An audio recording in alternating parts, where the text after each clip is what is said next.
నమస్తే. Welcome to our channel. Senior journalist Bharadwaj గారు ఉన్నారు. వారితో మాట్లాడదాం. సార్ నమస్తే సార్. నమస్తే. సార్ సుప్రీంకోర్టులో ఏపీ మాజీ సీఎం జగన్మోహన్ రెడ్డి గారికి ఒక ఊరట లభించింది సార్. అసలు ఏ కేసు విషయంలో ఆయనకు ఊరట లభించింది సార్? ఏ కేసు అని కాదండి, ఆయన మీద ఉన్నటువంటి అన్ని కేసులకు సంబంధించి ఓ బెయిల్ మీద బయట ఉన్నాడు ఆయన. ఉమ్, ఈ కేసుల పురోగతి ఏమిటి అని ఒక కేసు, ఉమ్, తర్వాత ఈయన బెయిల్ రద్దు చేయాలని ఒక కేసు. అంటే దాదాపు 14 ఏళ్ల నుంచి ఈ కేసుల్లో ఏ రకమైనటువంటి పురోగతి కనిపించటం అవును లేదు. సార్. ఆయన బయటే ఉంటున్నాడు. ఉమ్, కాబట్టి కేసులలో ఏదో ఒక డెసిషన్ అన్నా రావాలి, కనీసం తీర్పు అయినా రావాలి, ఉమ్, లేకపోతే బెయిల్ క్యాన్సిల్ అయినా జరగాలి అనే పద్ధతిలో 2-3 పిటిషన్లు దాఖలైనాయి. ఉమ్, ఇక్కడ హైకోర్టులోనూ దాఖలైనాయి, హైదరాబాద్ హైకోర్టులోనూ, అలాగే సుప్రీంకోర్టులో దాఖలై ఉంది ఒకటి. బెయిల్ క్యాన్సిల్ చేయాలనే పిటిషన్ వేసిన వాడు రఘురామకృష్ణరాజు. ఉమ్, ఆయన గతంలో అంటే 2019లో ఆయన వైఎస్ఆర్సీపీ నుంచి ఎంపీగా గెలిచి వెళ్ళాడు. ఆ తర్వాత పార్టీకి ఆయనకి విభేదాలు వచ్చినాయి, ఆయన దూరంగా ఉన్నాడు. ఆ సమయంలో ఆయన్ని అరెస్ట్ చేయటం కూడా జరిగింది. అవును సార్.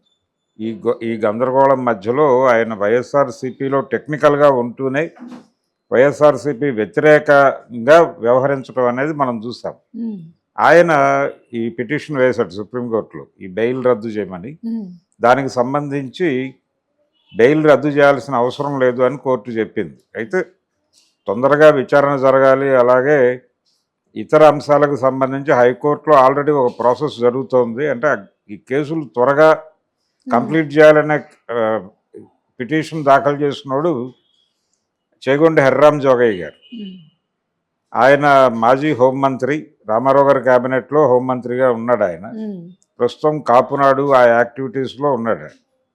హర్రామ్ జోగయ్య గారు వేసినటువంటి పిటిషన్ మీద ఆల్రెడీ అక్కడ జరుగుతోంది కాబట్టి ఇక బెయిల్ రద్దు చేయక్కర్లేదు. అంటే బెయిల్ రద్దు చేసేటువంటి గ్రౌండ్ లేదు నిజానికి. ఓ ఎందుకు గ్రౌండ్ లేదంటే ఆయన ఏమీ పారిపోవట్లేదు. బెయిల్ ఏ కండిషన్లో ఇస్తారు?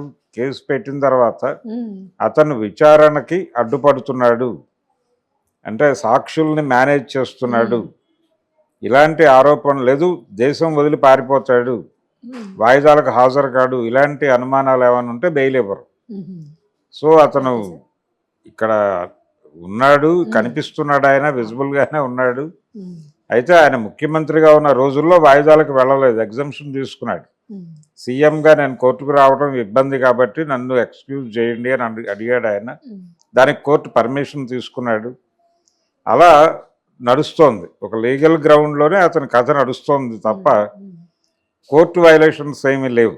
అందుకని బెయిల్ రద్దు చేయమని మీరు పిటిషన్ వేసినంత మాత్రాన్ని ఇమ్మీడియట్గా బెయిల్ రద్దు చేయటం అనేది కుదిరే పని కాదు.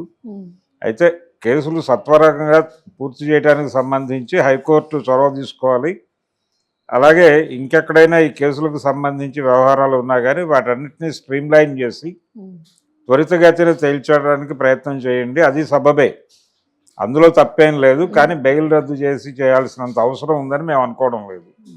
రెండోది, బెయిల్ రద్దు చేయాలి అనే మోటోలోనే ప్రాబ్లం ఉంది అని కోర్టు అభిప్రాయపడిన తర్వాత రఘురామకృష్ణరాజు గారి తరఫున లాయరు మేము వేసినటువంటి పిటిషన్ని వెనక్కి తీసుకోవడానికి అవకాశం ఇవ్వండి అని కోర్టుని అడిగాడు. Okay sir. అడిగితే మీరు హ్యాపీగా వాపస్ తీసుకోవచ్చు అని చెప్పింది కోర్టు. ఆయన వాపస్ తీసేసుకున్నాడు, పిటిషన్ వేశాడు. ఉమ్, కాబట్టి ఒక కేసు జగన్మోహన్ రెడ్డి గారికి 2 తలకాయ నొప్పులు. ఒకటేమో హర్రామ్ జోగయ్య గారు వేసిన కేసు, ఉమ్, రెండోది ఈయన ట్రిబులార్ అనే పేరుతో పాపులర్ రఘురామకృష్ణరాజు ఉమ్, ఆయన వేసినటువంటి కేసు. ఆ కేసు అయిపోయింది, అది పక్కకి వెళ్ళిపోయింది.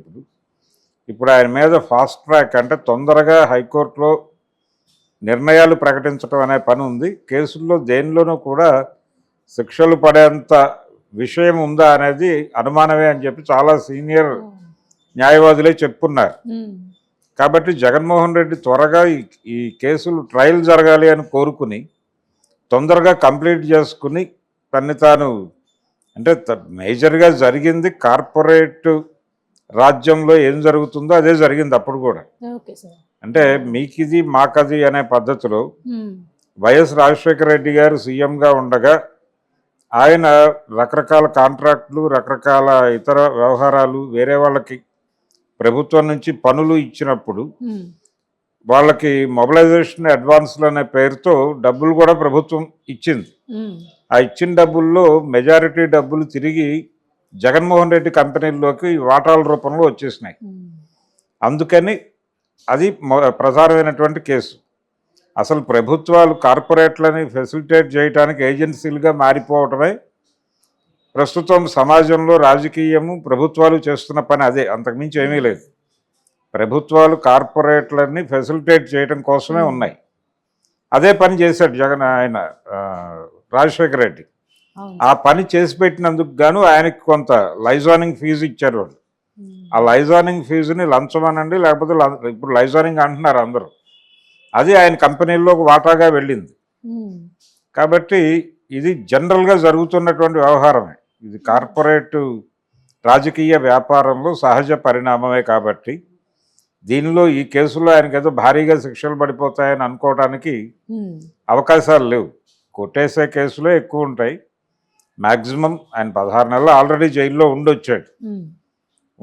కాబట్టి ఈ కేసుల్లో త్వరితగతిన న్యాయం జరగాలి అని ఆయన కోర్టు మీద ప్రెజర్ తీసుకొచ్చి క్లియర్ చేసుకుంటే ఆయనకే మంచిది. అంటే ఒక లింక్లోంచి బయటకు వచ్చేస్తాడు.